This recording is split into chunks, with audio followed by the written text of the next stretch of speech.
Hello everyone, this is Tom, giving you guys the last part of Dark Souls. In this video I'm going to take on the end boss, but before I get to that, I just want to take a few minutes to say thank you so much to all of you. You have been just absolutely awesome in the comments. I've loved all of the encouragement that I've got. Like I said, I really would love to be a member of the Media Cows in the future, but for now I just have the opportunity to do this one video. And thank you guys so much for being encouraging and nice and helpful and awesome. You guys are best fans on the internet, maybe the best people on the internet. The other things that I wanted to say are that there were two things in this walkthrough that I didn't actually get to. One is a mini boss called Dark Sun Gwendolyn. So if you want to look up videos of him. And the other one was there's a Great Hollow where you can go and join a Dragon Covenant. You get to that at the bottom of Blight Town. And you can find a lot of videos of that too. You can actually look up Soul Glitch because getting down there is how you do a particular glitch. But those things are pretty small. What I wanted to say most is thank you so much and enjoy this final part of my Dark Souls walkthrough. Alright, so here we are at the Fog Gate. The final boss. Just to show you guys my loadout right now. I'm sticking with my usual equipment as far as shields and weapons go. He doesn't cause any status effects. Really, Estus flasks and humanity are the only things that you should be sure that you have on your item bar. And for spells, I'm going with Iron Flesh, Combustion, and Great Combustion. And let's see how this goes. Alright, so Iron Flesh is key in my strategy against Lord Gwyn here. Great Combustion is also good. With your 8 charges, you should be able to take off about, half, a little bit more than that of his health. It does stun him, so that's also very nice. Now I'm going to switch to Combustion.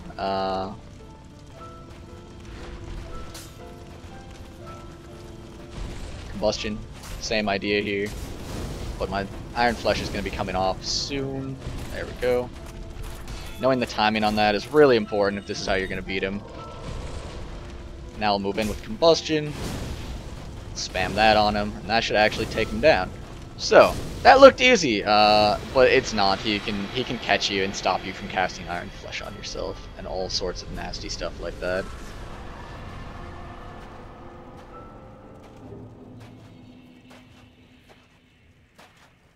Get his soul, of course. I'm gonna recover my souls just because there is a new game plus that I might want to play. I also get 50,000 souls from beating him. Here you actually have a choice. There are two different endings, and this one here is less involved. If you sit at this bonfire, see it says link the fire rather than rest. You link the fire, and the story implications on that are that you cure the curse of the undead, but you also maintain the age of the gods. You don't bring about the age of man. But all that it actually shows you, those are the story implications. All it actually shows you is you activate this, and you light on fire and die at that bonfire. You have to sacrifice yourself to do that. The other one is a little bit more involved, and that's why I'm going to come out here and show you guys this one.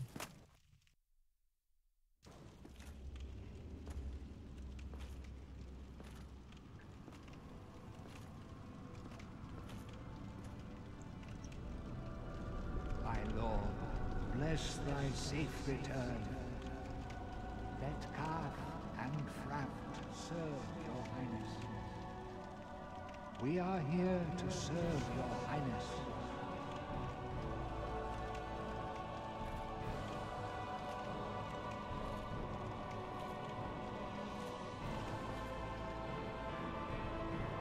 Let true dark be cast upon the world.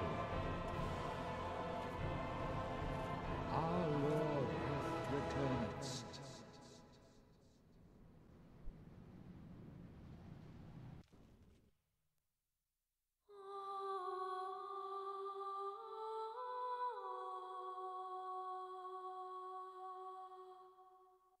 for the start of these credits, I just wanted to talk to you guys about, what are my thoughts on this game in general.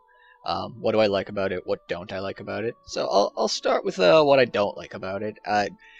This game is hard but fair. I like that about it. But at the same time, when you die and you know it's your fault that you're dying, failure is frustrating. There's always a way of getting around stuff, but sometimes just wandering around and finding your way through a level is difficult. And this game is frustrating, even for me, even on my second playthrough. I'm a pretty calm person, but this game can get under your skin for sure. There are just a few mild glitches that most of them actually are in favor of the player. There's stuff that you can abuse, but some of that makes PvP a little bit less fun. Like the strong magic shield makes you invincible, for instance, even if you're not blocking. That could use a little bit of work. There are some incorrect item descriptions, but that's not really a very big deal. Just like the tiny beans ring gift, it says that it regens your health, but actually it just gives you a slight 50 health boost, and that's a lot worse. So don't start with that gift, for instance.